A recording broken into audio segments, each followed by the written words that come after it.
నమస్తే. నేను మీ కుప్ప పద్మిని. ఇన్నాళ్ళు మీ సపోర్ట్‌ని నాకందిస్తూ, మీ ప్రేమని నాకందిస్తున్న ప్రతి ఒక్కరికి కృతజ్ఞతలు.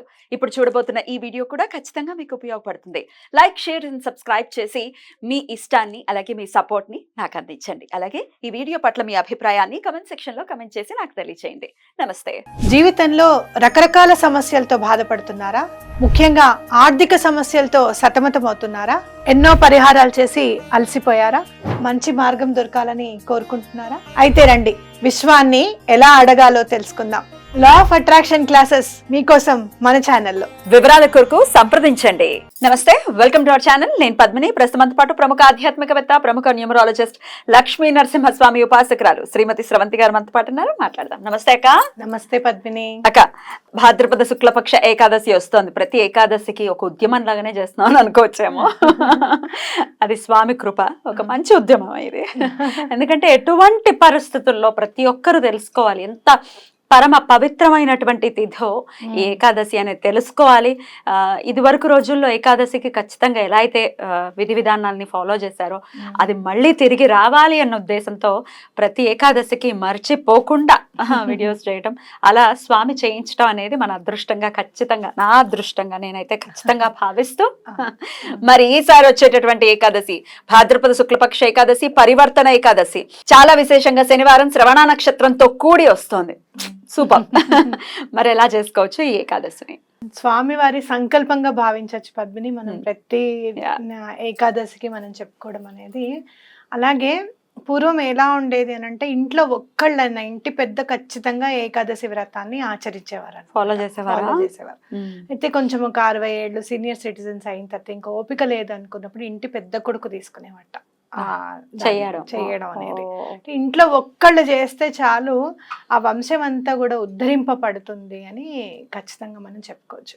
కాబట్టి ఎవరికైతే ఇప్పుడు చూడు, చిన్న పిల్లలు, కాలేజ్కి వెళ్ళే పిల్లలు అయితే ఖచ్చితంగా చేయగలుగుతారు. అవును, ఉపవాసం ఉండగలుగుతారు, ఎనర్జీ బాగా ఉంటుంది. కాబట్టి నువ్వు చిన్న పిల్లాడివి, ఇప్పటి నుంచే ఎందుకు, ముందు చదువుకో, జాబ్ రానివ్వు, ఇలాంటివన్నీ ఎప్పుడు కూడా పిల్లలకి రెస్ట్రిక్షన్స్ పెట్టకుండా. సో ఇట్లా నేర్పటం అంటే, ఇట్లా నేర్పటం అంటే వాళ్ళకి ఇంకొక ఆప్షన్, ఆల్టర్నేటివ్ ని చెప్పటమే కదా. అంతేగా, this is the only thing నువ్వు చెయ్యాలి అని చెప్తే చిన్నప్పుడు కదా లైఫ్ లాంగ్ పాటిస్తారు. అవును, అదొకటి. భగవంతుడికి దండం ఎలా పెట్టుకోవాలి, మన మొర ఎలా వినిపించాలి భగవంతుడికి అని కూడా చిన్నప్పటి నుంచి అలవాటు అవుతుంది.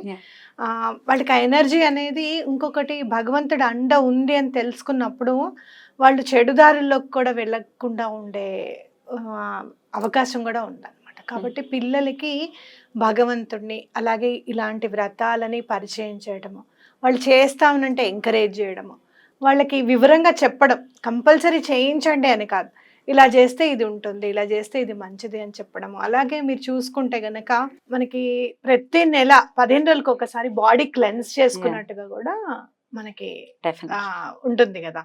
సో తప్పకుండా ఏకాదశి వ్రతం అనేది చేసుకోవడం చాలా ఇంపార్టెంట్. అయితే ఏకాదశికి దానికి ప్రాముఖ్యత ఉంది, మనకి పేరుతోనే మనకి అర్థమైపోతుంది. ఈసారి ఏకాదశికి పరివర్తన ఏకాదశి అని నామకరణం ఇవ్వబడింది అనమాట. అంటే పరివర్తన అంటే స్వామి ఎడం వైపు పడుకుని ఉంటారు, ఇటు కుడివైపుకి మారుతారు కాబట్టి తిరుగుతారు, అది అనుకోవచ్చు. అలాగే ప్రకృతిలో కూడా చాలా పరివర్తన అనేది ఉంటుంది అనేది మనం భావించాలి. వర్షాకాలం పీక్ స్టేజ్ లో కదా అలా. అయితే ఇక్కడ మనం చూడాల్సింది ఏంటి అని అంటే, ప్రకృతి పరంగా మనం ఏ దోషాలు అయితే చేశాము అవన్నీ కూడా క్షమించి ప్రకృతి మామూలుగా ఉండాలి అని కూడా మనం దండం పెట్టుకునే సమయం ఆసన్నమైంది అని నాకు అనిపిస్తుంది. ఇప్పుడు చూసే ఫ్లడ్స్ చూస్తే, మనకి వర్షపాత నమోదు అయిడం చూస్తే, మా చిన్నప్పుడు 4 సెంటీమీటర్స్ వర్షం అంటే చాలా ఎక్కువ అన్నమాట, చాలా పెద్ద వర్షం పడింది అని చెప్పి. అలాంటిది 40 సెంటీమీటర్స్ వర్షం అని అంటే, దాన్ని పైగా మనం చేసే కొన్ని తప్పిదాలు అంటే గండిపూడో లేదని చెప్పో, లేకపోతే సరైన పరిపాలన లేకపోవడమో, ఇవన్నీ కూడా ఒకటేసారి వచ్చి మీద పడతాయి. నేను ఎప్పుడు చెప్తాను, చెడెప్పుడు నెమ్మదిగా వెనక నుంచి జరుగుతూ ఉంటుంది, పేర్కొంటూ ఉంటుంది, మనకి అది అర్థం కాదు. మంచి మాత్రం మన ముందు జరుగుతుంది కాబట్టి చాలా లేట్ అవుతుంది అని మనకు అనిపిస్తుంది. కాబట్టి ఈ పరివర్తన ఏకాదశి నాడు ప్రకృతికి కూడా మనం చక్కగా ఏదైనా మేము దోషాలు చేస్తే మమ్మల్ని క్షమించమని, అలాంటి దోషాలన్నీ కూడా నివృత్తి చేయడానికి పరివర్తన ఏకాదశి చాలా బాగా పనికొస్తుంది. మన జీవితంలో కానివ్వు, ప్రకృతి పరంగా కానివ్వు, మన కుటుంబ పరంగా కానివ్వు, లేకపోతే ఉద్యోగంలో ఎవరినైనా ఇబ్బంది పెట్టడం కానివ్వు, ఇలాంటివన్నీ ఏం చేసినా కూడా తెలియక చేసిన తప్పిదంగా పరిగణించి, అర్థమైందా? అప్పుడు మనకి చేస్తున్నప్పుడు ఒకంత మనకి మనసు చెప్తుంది ఇది తప్పు చేస్తున్నాం అని, అయినా కూడా మనం దాన్ని పట్టించుకోకుండా చేస్తున్నాము అంటే పర్యవసానం ఎలా ఉంటుందో తెలియక చేయడమే కదా. కాబట్టి అలా తెలియక చేసిన తప్పుగా పరిగణించి మమ్మల్ని క్షమించమని అడిగి, ఇక నుంచి అలాంటి తప్పులు కూడా చేయకుండా ఉండేటట్టుగా దీవించమని చెప్పి మనం పరమాత్మని కోరుకోవడం అనేది చాలా ఇంపార్టెంట్. రైట్ అక్క. ఇక ఉపవాస దీక్షలు తెలిసిందే, ఉపవాసం ఉండాలి. మరి మర్నాడు ఎప్పుడు తినాలక్క? మర్నాడు 8:31 మనం ద్వాదశి నాడు పారణ చేసుకోవచ్చు.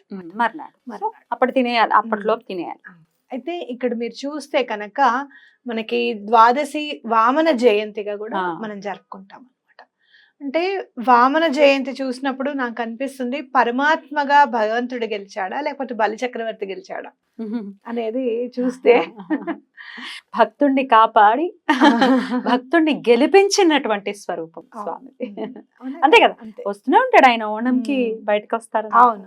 అయితే చాలా మంది నాకు చెప్పడం ఏంటి అని అంటే, మామూలుగా మాట్లాడుకుంటూ ఉంటాం కదా, పాతాళము అంటే అమెరికా సైడ్ అట. కాబట్టి అక్కడ వెళ్ళిపోయాడు స్వామి అటు ఫారిన్ కంట్రీస్ లో. అతల వితల సుతల తలాతల రసాతల పాతాళం అంటే కింద అనుకున్నాం, ఫారెన్ లో ఉన్నాడు. కొంతమంది అనలైజేషన్ ప్రకారం అటువైపు అని అంటారు. కాబట్టి అలా మనం చూసుకుంటే గనక ఆయన ఉన్న చోట చాలా ధనము సమృద్ధిగా ఉంటుందని కూడా వరం ఉంది కదా ఆయనక. కాబట్టి అటంతా కూడా ధనమున్న దేశాలే కదా అవన్నీ కూడా. కాబట్టి స్వామిని మనం ఇక్కడ చూసుకుంటే, వామనావతారాన్ని చూసుకుంటే గనక భక్తుణ్ణి ఎటువంటి పరిస్థితుల్లోనూ గెలిపిస్తాడు, అధర్మం పెచ్చుమీరకుండా కూడా స్వామి చూస్తారు అనేది ఖచ్చితంగా మనం చెప్పుకోవచ్చు. అలాగే అలాంటి తప్పిదాలు ఏమన్నా చేస్తే గనక మమ్మల్ని కూడా అలానే రక్షించు స్వామి అని చెప్పి ఆ విష్ణుమూర్తికి దండం పెట్టుకోవడం కూడా మనం చేయాల్సిన పని అన్నమాట. బ్యూటిఫుల్. అసలు వామన జయంతి ఆ ఉపాఖ్యానం ఏదైతే ఉందో, వామన ఉపాఖ్యానం అసలు ఎంత అద్భుతంగా ఉంటుందో, ఎన్ని పాత్రలో ఎంత వైశిష్ట్యమో అద్భుతం. అసలు విని తీరాల్సిందే. ఆ వామన జయంతి గురించి ప్రత్యేకంగా ఒక వీడియో చేసుకుందాం. అలాగే ఆ రోజున స్వామిని ఎలా కొలుస్తారు. అలాగే తప్పకుండా.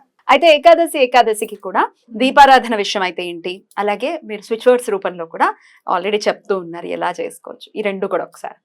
ఈసారి మనం 11 దీపాలు కాకుండా 108 వత్తులతో స్వామికి దీపం పెడదాం. ఎందుకు అని అంటే శ్రవణ నక్షత్రం మీరు సంకల్పం చేసుకొని మీకు ఏదైనా కోరిక ఉంటే కనుక స్వామికి చెప్పి, అలాగే మీరు కోరిక ఎలా కోరుకోవాలో కూడా నేను చెప్తున్నాను.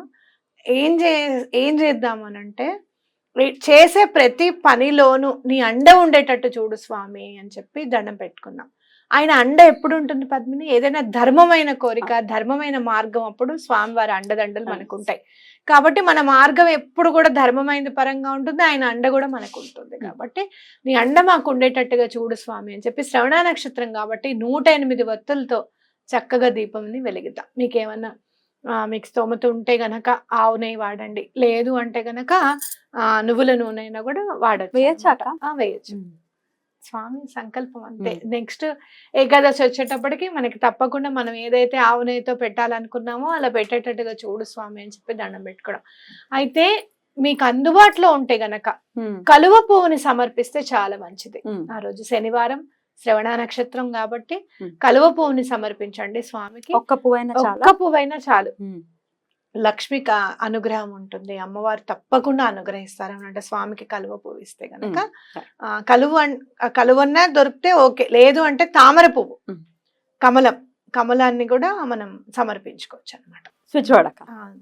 స్విచ్ వర్డ్ తప్పకుండా చెప్తాను. అయితే మీరు ఈసారి మీరు చూడండి, దీన్ని వాడి చూడండి. అంటే ఎప్పుడు కూడా నేను సాధారణంగా వేదిక్ స్విచ్ వర్డ్స్ స్వామి పేరు ఉన్నవి చెప్తున్నా, కానీ ఈసారి ఇది మీరు చూడండి. చేసిన తప్పుని సరిదిద్దుకోవాలి అంటే డ్యూ డ్రాప్ పరివర్తన ఏకాదశి కాబట్టి ఇది చెప్తున్నాను. Hmm. ఈ డ్యూ డ్రాప్ అనేది ఏంటి అని అంటే చేసిన తప్పిదాన్ని సరిదిద్ది మనం అనుకున్న పనులు అయ్యేటట్టుగా ఈ స్విచ్ వర్డ్ హెల్ప్ చేస్తుంది అనమాట. Right. దీని నుంచి మనకు ఒక మంచి పెన్సిల్ ఎరేజర్ టెక్నిక్ కూడా ఉంది, Hmm. అది కూడా చెప్తాను నేను నెక్స్ట్ వీడియోలో. ఈ డ్యూ డ్రాప్ అలవాటు చేసుకోండి.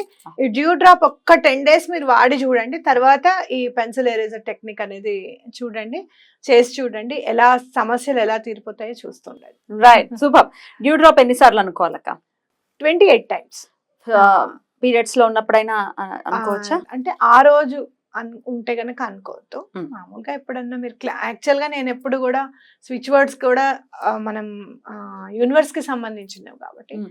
మన సబ్ కాన్షియస్ మైండ్ కి అందేవి కాబట్టి డేట్స్ ఉన్నప్పుడు పీరియడ్స్ ఉన్నప్పుడు అనుకోవద్దనే చెప్తాను నేను ఎప్పుడు Right. కూడా. సో 28 times పొద్దున్న, మధ్యాహ్నం, రాత్రి డ్యూ డ్రాప్ అనుకోండి. Hmm. బ్యూటిఫుల్ అక్క, చాలా అద్భుతమైనటువంటి రోజు, చాలా బ్యూటిఫుల్ గా ఎక్స్ప్లెయిన్ చేశారు. ఇంకేమైనా చెప్పాలనుకుంటున్నారక్క? అవును పద్మిని, డ్యూ డ్రాప్ అంటే ఏంటంటే మనకి రాత్రిపూట ట్రాన్స్పిరేషన్ ఉంటుంది. ఆ చెట్ల నుంచి ఒక సమ్ సార్ట్ ఆఫ్ వాటర్ పడుతూ ఫామ్ ఉంటుంది, అవుతుంది, ఫాగ్ నుంచి వాటర్. ఫామ్ అవుతుంది. అదేంటంటే క్లెన్సింగ్ అన్నమాట. చెట్టు తనని తాను క్లెన్స్ చేసుకుంటుంది. ఫాగ్ నుంచి వచ్చేది కాదా? ఫాగ్ నుంచి వచ్చేది Oh. ట్రాన్స్పిరేషన్ అంటారు మనం. చెట్టులో నుంచి వచ్చేదా? మార్నింగ్ ఏమో రెస్పిరేషన్ ఉంటుంది చెట్లకి, నైట్ ట్రాన్స్పిరేషన్ ఉంటుంది అనమాట. అంటే రాత్రి పూట కార్బన్ డైఆక్సైడ్ ని వదిలే వదిలేసి. కార్యక్రమం ఉంటుంది కదా, అది ఎక్కడ మీరు చింత చెట్టు దగ్గర ఎక్కువగా ఉంటుంది. అందుకనే పడుకుంటే నైట్ పూట సఫోకేషన్ అనిపిస్తుంది. అంతేగాని అందుకనే దెయ్యాలు కాదు, దెయ్యాలు పైన ఉన్నాయి, కొరివి దెయ్యాలు. సో ఎట్లా అంటే నెగటివిటీ అంతా కూడా Beautiful. అలాగే ఈ స్విచ్ వర్డ్ తో మనం కర్మాస్ ఎట్లా క్లెన్స్ చేసుకోవాలి అనేది నెక్స్ట్ పేపర్ ఎరేజర్ ఎపిసోడ్ తో చెప్తాను. తప్పకుండా చాలా బ్యూటిఫుల్ గా ఎక్స్ప్లెయిన్ చేశారక్క. కృతజ్ఞతలు. నమస్తే. నమస్తే.